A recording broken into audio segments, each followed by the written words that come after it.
Hi everyone, I am back.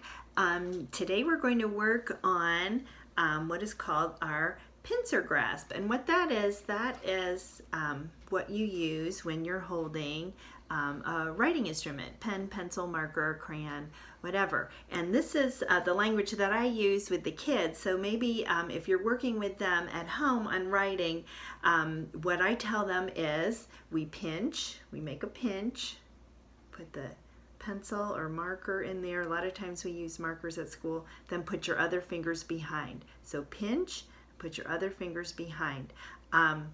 When kids are real young, they're not used to using those muscles. So a lot of the things we do, you'll hear a lot of times or read when I say we're going to work on hand strengthening.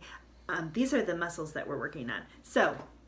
But it's not fun really to do just exercises like that. So we are going to make a fun Easter craft that will help work on that pincer grasp and hand strengthening and everything. Now, no one should be running out to the store for craft supplies right now. So hopefully you have stuff around your house that you can use to make this. And I'll show you what I used. I used a file folder that I cut up. You might just have some cardstock, you might have a cereal box or something that you can use. Something a little bit heavier rather than lighter would be better. So if you didn't have anything else, you could use just like printer paper from your computer, but something a little heavier would be better. So maybe take a look if you have a cereal box, maybe a greeting card that you got or some poster board or something would be better. And then I just kind of freehand cut out some shapes. Well, I did trace some. This is symmetrical, so I did it on the fold of the file folder since I was using a file folder. And then this is about 5.5 inches both directions, just about roughly, to give you an idea. I think this is a good size because it is large enough that it's easy to do, but it's not so large that it becomes too daunting of a task for the child to finish. So this is a butterfly, if you couldn't tell. Ta-da! I made a flower, and again, this is just a freehand flower. I just cut it out of the file folder. I tried to make a cross, being in an Easter theme. Didn't come out quite big enough, I don't think, but I did it on the fold of the file folder and made a cross. So those are the 3 shapes that I did. The other thing that you're going to need is some tissue paper, and this is just tissue paper like you use with a gift bag. So you probably have some laying around wherever you keep your gift bags. This happened to not be used before. If you have some that's recycled that you used another time, you can use that. That's great. And I just kind of cut off the end of it so I can still use the rest of the paper. I just cut off one side. So what we're going to do is we're going to cut it into squares that are about this size, which is about 1.5 inches square. And again, I didn't really measure it. I just kind of eyeballed it. Now, if you're looking at these squares going, oh my gosh, I can't cut all these little squares of paper. Guess what? Tissue paper is real easy to, it comes stacked up if you have a new one, but it's real easy to stack it up and you can cut a big stack all at once. So there I go. I've got a big stack there of all the colors.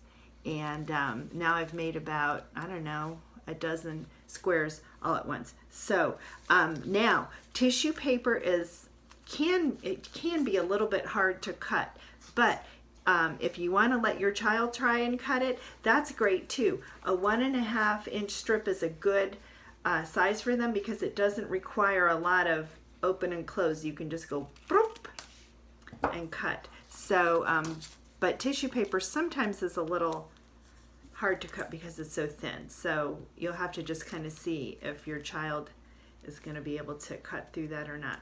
So there we go. I have some squares. Now what I'm going to do is, and here's where the pincher part comes in, I'm going to separate them to like 1 or 2 It's okay if there's two of them together, and I'm gonna crunch them up into little balls, into tight little balls, and that's where we get our pincher exercise from. So I'm making these little balls out of the tissue paper. My tissue paper happens to have a scalloped edge on some of it, so it's kind of weird, but I have some pink too. So I'm making these little balls, and so now I have kind of a good amount, I'll show you, of little balls here. You'll need a lot to cover the whole thing, but I'm just doing a few just to show you. Then you take some glue. Now I couldn't find just regular Elmer's glue. That'll work. I know that works because I've done that before. I could only find tacky glue, so that's what I'm using. And I'm going to give it a few squirts. Squirt, squirt, squirt, squirt, squirt. There we go.